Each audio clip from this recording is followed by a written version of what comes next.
केंद्र सरकार ने एमएमडीआर संशोधन विधेयक 2026 क्या लाया। झारखंड में सियासी बवाल मच गया है। आरोप प्रत्यारोप का दौर शुरू हो गया है। जैसे ही ये संशोधन बिल लाया गया उसके बाद सत्तारूढ़ दल जेएमएम ने सीधे तौर पर केंद्र सरकार और बीजेपी पर निशाना साधा।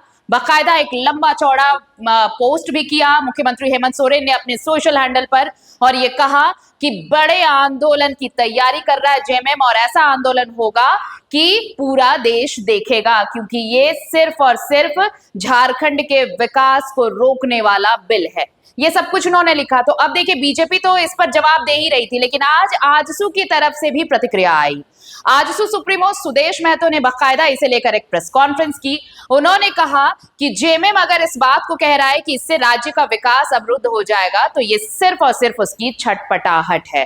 सुदेश महतो ने कहा कि ये अलग चीज है कि पहले सेस जो है वो डायरेक्ट राज्य सरकार लगाया करती थी, लेकिन अब जो सेस होगा उसकी मॉनिटरिंग होगी केंद्र सरकार की तरफ से। दूसरी चीज ये कि अगर विकास प्रभावित की बात की जा रही है तो पिछले वित्तीय वर्ष का भी आंकड़ा उठाकर देख लिया जाए कि जो पहले से राज्य सरकार योजनाएं चला रही थी उसके लिए जो राशि दी गई थी, क्या उन राशियों का उपयोग हो पाया है। बहुत विस्तार से उन्होंने समझाया इन सारी चीजों का, और हर सवाल का भी जवाब दिया कि क्यों जेएमएम इस बिल का विरोध कर रहा है। सुनिए क्या कुछ कहा है आज सुप्रीमो ने प्रेस कॉन्फ्रेंस में। आप सभी विदित हैं कि इस बात को लेकर कि ये प्रदेश संघर्ष से और संघर्ष का एक लंबा इतिहास के साथ आगे बढ़ा है। संघर्ष के जो आधार तैयार किए गए थे इस प्रदेश के गठन का, वो मूलतः यहाँ के जंगल जंगवीन आधारित लोगों के जीवन स्तर में अमूलचूल परिवर्तन लाने का, राज्य के प्राकृतिक संसाधनों का उपयोग उनके जीवन स्तर को बदलने के लिए। तो ये संघर्ष में लगभग झारखंड की पूरी आबादी, पूरा कौम, पूरा समाज इस बात से अवगत था कि अपना प्रदेश गठन होगा तो निश्चित रूप से यह संसाधन हमारे जीवन में अंतर लाएंगे। पिछले दिन सर्वोच्च न्यायालय के आदेश से राज्य सरकार को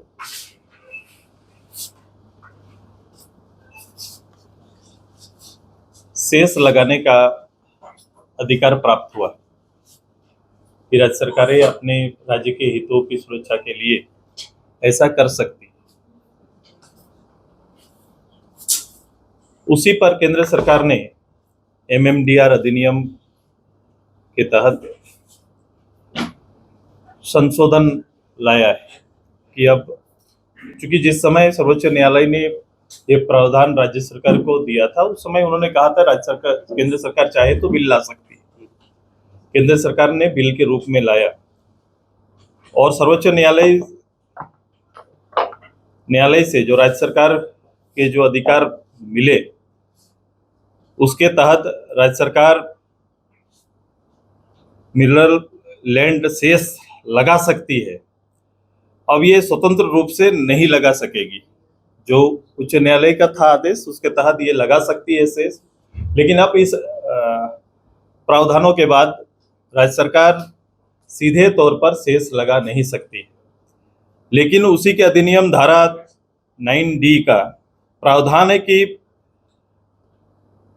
जिस पर हमने कल केंद्रीय मंत्री को आग्रह किया है कि भारत सरकार से हमने आग्रह किया कि 9D के तहत भारत सरकार से अनुरोध है कि सिर्फ खनिज क्षेत्रों में रह रहे लोगों के लिए राशि का विशेष योजनाओं चलाने का शर्त के साथ राज्य सरकार को अनुमति प्रदान करें। ये हमने केंद्र सरकार के मंत्री जी से आग्रह किया है। ऐसा प्रावधान है कि शर्तों के साथ राज्य सरकारों को ये अधिकार दिया जा सकता है। खनिज क्षेत्र में अर्जित राजस्व का दुरुपयोग की बातें लगातार आ रही थी। आप जो सरकार वर्तमान है डीएमटी फंड का उपयोग आप देख रहे हैं, 10,000 करोड़ से ज्यादा का घोटाले की खबरें प्रकाशित हुई। अब इस सरकार के चाल चरित्र और चेहरे को लगभग हम सभी झारखंडी पूरे सभी लोग अवगत हो गए, और इसका जो चेहरा है वो अवैध खनन, नौकरी बिक्री और शराब घोटाले प्रमुख रूप से ये कैरेक्टर बन के इनका सामने आया है। सरकार का मूल चरित्र पर अंकुश लगाना जरूरी है। शेष का अधिकार देने से पहले जो अभी बातें चल रही है उस क्षेत्र के बच्चों को हम हमेशा चाहते थे कि जिस क्षेत्र में माइनिंग का काम चल रहा है ये शेष उस क्षेत्र में खर्च हो, वहाँ के लोगों के जीवन स्तर को बदलने पर हो, वहाँ स्कूल बेहतर चले, वहाँ पर बच्चों की पढ़ाई के लिए पोशाक, उनके कुपोषण से बचने के जितने भी उपाय हो सकते हैं उस क्षेत्र में प्रोग्राम चलाना चाहिए। हेल्थ के अच्छे सेंटर खोले जाएं, रोजगार सृजन के आधार तैयार किए जाएं, बेस्ट ट्रेनिंग सिस्टम वहाँ पर आए, ये उस प्रभावित क्षेत्र में होना चाहिए। लेकिन ये इसका दुरुपयोग करते आ रही है ये सरकार। आप देखेंगे कि ये शेष लगने के बाद जो कोयला उत्पादन में वृद्धि दर 8% था, शेष लगने के बाद ये मात्र 2% रह गया है। मतलब वो चाहते हैं कि ये जो कोयला का जो शेष या उत्पादन जो है, उत्पादन कम हो, अवैध बाजार तैयार हो और अवैध रूप से जो आरोप सरकार के खिलाफ था कि अवैध रूप से क्षेत्र का माइनिंग करके अपने शासन और पुलिस के साथ मिलकर अवैध कमाई का जो तरीका अपनाया था उस पर कहीं ना कहीं ये एक प्रतिबंध लगा है, जिससे झारखंड मुक्ति मोर्चा तिल मिलाया हुआ है। झारखंड मुक्ति मोर्चा का ये दावा कि इससे विकास प्रभावित हो जाएगा, तो हमें देखना पड़ेगा कि पिछले वित्तीय वर्ष को देख लीजिए। उनका जो पिछले वित्तीय वर्ष 25-26 में 25% राशि खर्च ही नहीं कर पाई, राज्य सरकार खर्च ही नहीं कर पाई। उसमें से भी जिसमें लगभग प्रदेश की 80% जनता प्रभावित होती है, ग्रामीण विकास, तो ग्रामीण विकास की राशि का खर्च आप डाटा उनका देख लीजिए, 40% खर्च कर पाए। आप आदिवासी कल्याण पर 56% मात्र खर्च कर पाए। आप स्वास्थ्य विभाग का 78% खर्च हुआ है। पेयजल स्वच्छता का मात्र 56% का खर्च हुआ है। ये पिछला रिकॉर्ड है इस सरकार का। सरकार अगर ये कह रही है कि फंड की कमी हो जाएगी, तो सरकार अपने मूल बजट का लगभग 1.5 लाख करोड़ रुपए जो बजट वो प्रावधान लेके आए थे, उसमें से 25% खर्च नहीं कर पाती है। बड़े जो कल्याणकारी डिपार्ट हैं, खासकर ग्रामीण विकास जैसे, जिसमें 80% जनता प्रभावित होगी, उसका मात्र 40% खर्च करते हैं। पेयजल स्वच्छता में मात्र 56% खर्च करते हैं। आदिवासी विकास में मात्र 52% खर्च होता है। लेकिन सरकार का कमीशन और उगाही वाले डिपार्ट में 90% खर्च है, जिसमें सरकार का उगाही वाला विभाग है, जिसमें धन उगाई जाती है सरकार की ओर से, उसमें 90% खर्च हुआ है। झामुमो ये कह रही है कि हम झारखंड और झारखंडियों के हितों के लिए आंदोलन चलाएंगे, नाकेबंदी करेंगे। ये उनका पॉलिटिकल स्टैंड हो सकता है। ये वो राज्य की जनभावनाओं को टकराव की स्थिति में ले जाना चाहते हैं। आजसू खन संपदा को लोगों के जीवन में बेहतरी के लिए झारखंड और झारखंडियों के हितों में सहयोग और संवाद की बात कर रहे हैं कि राज्य सरकार अगर ईमानदार है तो सरकार अपने तथ्यों के साथ भारत सरकार से पहल करे। भारत सरकार से पहल करना चाहिए। आजसू डीएमएफटी के पैटर्न पर शेष लगाने के राज्य सरकार के अधिकार और उसके उपयोग के पक्षधर कि उस पैटर्न पर आप संसाधन का उपयोग करें। ये हमारा है कि हम अपने राज्य के संसाधन, राज्य मतलब किसी एक व्यक्ति का नहीं, राज्य का अपना जो संसाधन बना रहे, इसमें ज्यादा फंड राज्य के अधीनस्थ रहे, हम ज्यादा लोगों के हित के कल्याणकारी योजना चला सकें। लेकिन इस सरकार के साथ जो डाउट है हमने उसको क्लियर किया है और इसी आधारित हमने कल भारत सरकार के आदरणीय खान मंत्री जी को एक चिट्ठी भी लिखा है और मैं बहुत जल्द उनसे मिलके इन शर्तों के साथ राज्य के लिए हम चाहेंगे कि वो शेष का रास्ता खोले जो 9D में आधारित है। अलग सरकार का साथ और इसको पॉलिटिकल ना देखें।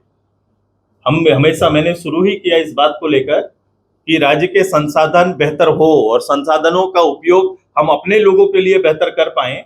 ये प्रावधान हमारे लिए, राज्य के लिए लाभकारी है। मैं किसी दल और उसके पक्ष में नहीं बोल रहा हूँ। राज्य के लिए संसाधन होना जरूरी है। और संसाधन हमारे लिए, हमारा सपना तो इसी से बना है, हम इसी सपनों को गढ़ने की बात किए। तो हमारे पक्ष में जो संसाधन आएंगे हम उसके हित के और उसकी सुरक्षा के लिए तो बात करेंगे। सरकार ने एक प्रावधान छोड़ा है, मैं 9D की जिक्र कर रहा हूं, सरकार ने प्रावधान छोड़ा हुआ है कि इसके तहत कुछ शर्तों के साथ सरकार को यह शेष दिया जा सकता है। तो मैं बोला जो डाउट है सरकार के ऊपर, मैंने कहा सरकार के ऊपर जो डाउट है, जो नौकरी बेचने का, जो संसाधनों की बिक्री का, शराब घोटाले का, ये चीजें तैयार हुई है। सरकार का चेहरा इस रूप से आया है, इसलिए हम कह रहे हैं कि इसको केवल प्रभावित क्षेत्रों में उपयोग हो, ये शर्त के साथ। जैसे डीओएफटी में फंड कहाँ खर्च होगा ये क्लियर रहता है, उसी तरह से ये खर्च कहाँ हो उसके शर्तों के साथ ये शेष राज्य सरकार को आते रहना चाहिए। तो सरकार अगर पहल करती है जिस तरीके से आपने सलाह दिया, तो आप क्या साथ खड़े होंगे? भाई ये बहुमत देने का नहीं है, ये बहुमत देने का नहीं है, इसकी दृष्टि बड़ा स्पष्ट रखिए। मैं राज्य का और राज्य के हित का पक्षधर हूं। मैं राज्य के हितों की सुरक्षा कैसे होगी, मैंने वो बात कहा है। ये कौन किसके साथ खड़े होंगे ये दल आधारित विषय नहीं है, लेकिन जो दल लीड कर रहा है उसके ईमानदारी नहीं है, वो ईमानदार नहीं है राज्य के इन संसाधनों के उपयोग में। कोयला उसका बेहतर उदाहरण है। जितने लीगल माइन चल रहे हैं सरकार के संरक्षण में चल रहे हैं, और इससे जो उत्पादन का जो प्रतिशत है वो गिरा है। उत्पादन प्रतिशत जो 8% था वो गिर के 2% आया है, मैं ये कह रहा हूं। और इससे जो आपूर्ति नहीं हो रही है, इससे जब आपूर्ति कोयला का जो उत्पादन के आधार पर वो आपूर्ति नहीं हो पा रही है जो औद्योगिक इकाई को, तो कहीं ना कहीं इसी पर सरकार खेल रही है, इसी को अनलीगल जो तरीके से वो काम कर रही है उस पे। तो भाजपा ये कह रही है कि इसका कोई नुकसान के साथ रखा है। नुकसान कहाँ? अगर शेष ना मिलेगा तो एक बड़ी राशि राज्य को प्राप्त नहीं होगी, ये नुकसान है, ये नुकसान है। लेकिन दरवाजे सेंट्रल गवर्नमेंट ने खोल के रखे हैं।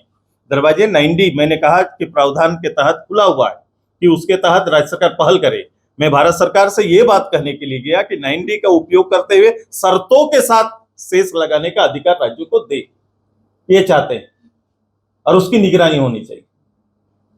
जेएमएम की इसी मुद्दे जेएमएम का कोई फंड कम हो जाएगा विकास योजना में, ये दलील धोती दलील है।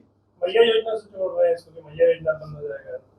मैं कह रहा हूं किसी योजना वो अपनी योजना जो खर्च नहीं कर पा रहे, जो योजना पेट है जो उन्होंने तय किया उसको खर्च नहीं कर पा रहे, वो बेबुनियाद बातें कर रहे हैं। वो मैंने कहा तकरार के लिए वो बात कर रहे हैं, मैं समाधान की बात कर रहा हूं। वो पॉलिटिकली इसको तकरार की स्थिति में ले जाना चाहते हैं, लोगों की भावना से खेलना चाहते हैं, जैसे उनकी नीयत और आदत रही। आपने बड़ा बढ़िया डिफाइन किया है। मैं राज्यहित में वो ये समझ रहा हूं कि इसका उन्होंने रास्ता खोला है, ब्लॉक नहीं है। दुरुपयोग मैंने बता दिया, जब सरकारें फंडों का दुरुपयोग करेंगी तो कोई ना कोई रास्ता निकाला जाता है। मे भी वो रास्ता उनका होगा कि इससे हम चीजों को नियंत्रित करेंगे, लेकिन हम अपने अधिकार के पक्ष में हैं। मैंने कहा कि शर्तों के साथ ये जो शेष की राशि राज्य सरकार को मिलनी चाहिए। देखो, छात्रों ने अपना मांग रखा, आंदोलन किया, सरकार ने अपने तरीके से मांग माना। छात्रों ने आंदोलन के लिए 2 महीने के लिए स्थगित किया, यही तो है अभी तक का निर्णय, इसी रूप से कह सकते हैं, उन्होंने स्थगित किया है। लेकिन सवाल यहाँ पर सरकार का है कि मेरा मानना है सरकार ने परीक्षाओं को रद्द किया है, ये न्यायिक समीक्षा में टिकेगा नहीं। चूंकि सरकार के अधीनस्थ जेपीएससी है नहीं,